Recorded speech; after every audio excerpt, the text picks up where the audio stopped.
लोकसभेच्या निवडणुकीमध्ये जो काही आपण धडा घेतला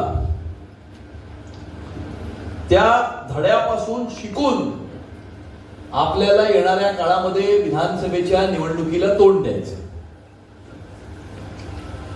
मला असं वाटतं की महाराष्ट्राच्या विधानसभेची निवडणूक ही महाराष्ट्राच्या विकासाची निवडणूक तर आहेच, ही महाराष्ट्राच्या प्रगतीची निवडणूक तर आहेच, ही महाराष्ट्राच्या उन्नतीची निवडणूक तर आहेच. परंतु त्यापेक्षा पुढे जाऊन मी या निवडणुकीकडे असं बघतो की आपल्या येणाऱ्या पिढ्यांचं भविष्य आणि भवितव्य ठरवणारी ही महाराष्ट्राची निवडणूक आहे असं मला वाटतं. आणि त्याचं कारण आहे, त्याचं कारण असं आहे की लोकसभेच्या निवडणुकीमध्ये आपण जो धडा घेतला तो धडा हा धुळ्याचा धडा होता. आता धुळ्याचा धडा म्हणजे काय तर धुळे लोकसभा निवडणुकीचं उदाहरण मी तुम्हाला या ठिकाणी देऊ इच्छितो. आणि धुळे लोकसभा निवडणुकीमध्ये 6 विधानसभा क्षेत्र आहेत.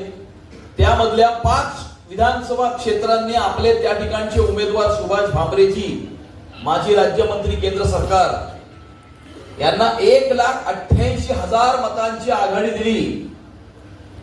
5 विधानसभा मतदारसंघांनी 1,88,000 मतांची आघाडी दिली. आणि एका मालेगाव विधानसभा मतदारसंघाने 1,94,000 मतांची पिछाडी दिली. आणि 5 विधानसभा मतदारसंघांनी 1,88,000 मतांचं लीड हे धुवून काढून त्याच्यावरती 6,000 मतांचं लीड देऊन आपले उमेदवार त्या ठिकाणी फक्त 6,000 मतांनी पराभूत झाले. हा धुळ्याचा धडा आहे. हा धडा आपल्याला शिकायचा आहे. मुंबईमध्ये, आपल्याच मुंबई शहरातलं उदाहरण देतो. ईर्ष्यान्य मुंबईमध्ये आपले उमेदवार मिहिर गोटेचाजी होते. मानखुर्द शिवाजीनगरमध्ये 88,000ची पिछाडी मिळाली.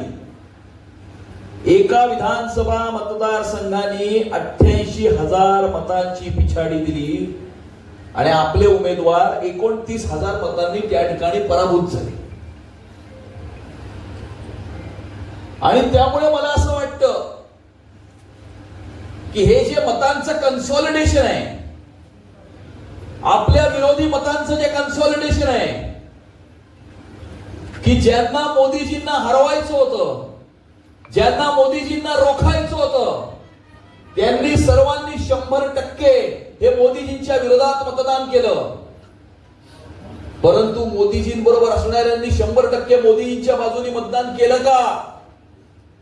त्यांनी 100% मोदीजींच्या विरोधात मतदान केलं, पण आपण 100% मोदीजींच्या बाजूने मतदान केलं का? या सवालाचा जबाब हा आपल्याला स्वतःलाच, आपल्या अंतःकरणाला विचारायचा. 2047 मध्ये विकसित भारत निर्माण करायचं आहे. नरेंद्र मोदीजींचं स्वप्न आहे की 2047 मध्ये विकसित भारत निर्माण करायचं आहे. पण काही लोकांना 2047 मध्ये एक वेगळ्या प्रकारचा भारत तयार करायचा आहे. आणि तो वेगळ्या प्रकारचा भारत तयार होण्यापासून आपल्याला रोखायचा आहे. आणि म्हणून ही निवडणूक महत्वाची आहे. ही निवडणूक ही जलयुक्त शिवारची निवडणूक आहेच, ही अटल सेतूची निवडणूक आहेच, ही लाडकी बहीणची निवडणूक आहेच, ही कोस्टल रोडची निवडणूक आहेच, ही मेट्रोची निवडणूक आहेच. परंतु आपल्या येणाऱ्या भविष्यातल्या पिढ्यांना सुरक्षित करण्याची ही निवडणूक आहे. आचार्यजींनी ज्या घटनेचा उल्लेख केला, धारावीच्या ज्या घटनेचा उल्लेख केला, आपण तर सबका साथ सबका विकास मध्ये विश्वास ठेवणारे लोक आहोत. परंतु उरणची घटना 4 दिवसापूर्वीची, 2 दिवसापूर्वीची धारावीची घटना, ह्या सगळ्या घटना त्याच फेक नरेटिव्हचा किंवा त्याच कन्सॉलिडेशनचा एक भाग आहे.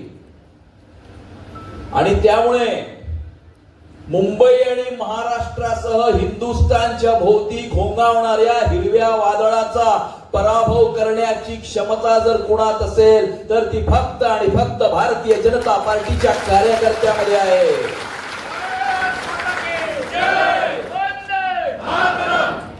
या मुंबई शहराचा रंग बदलतोय.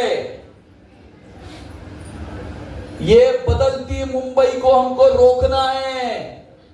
या देशामध्ये अजून 2 राज्य अशी आहेत ज्यांची डेमोग्राफी ऑलरेडी चेंज झालेली आहे. देशाचं उदाहरण सोडा, फ्रान्स मध्ये बघा काय चाललंय, लंडन मध्ये बघा काय चाललंय, जर्मनीमध्ये बघा काय चाललंय. आपण तर त्यापेक्षा नरेंद्र मोदीजींच्या नेतृत्वामध्ये खूप सुरक्षित आहोत, सुखरूप आहोत. आणि आपण सुरक्षित आहोत, सुखरूप आहोत. भारताचा विकास, भारताची प्रगती, भारताची उन्नती कुठेतरी रोखण्याचं काम हे काही आंतरराष्ट्रीय शक्ती या ठिकाणी करू पाहत आहेत आणि त्यांना आपल्याला छेद द्यायचा आहे.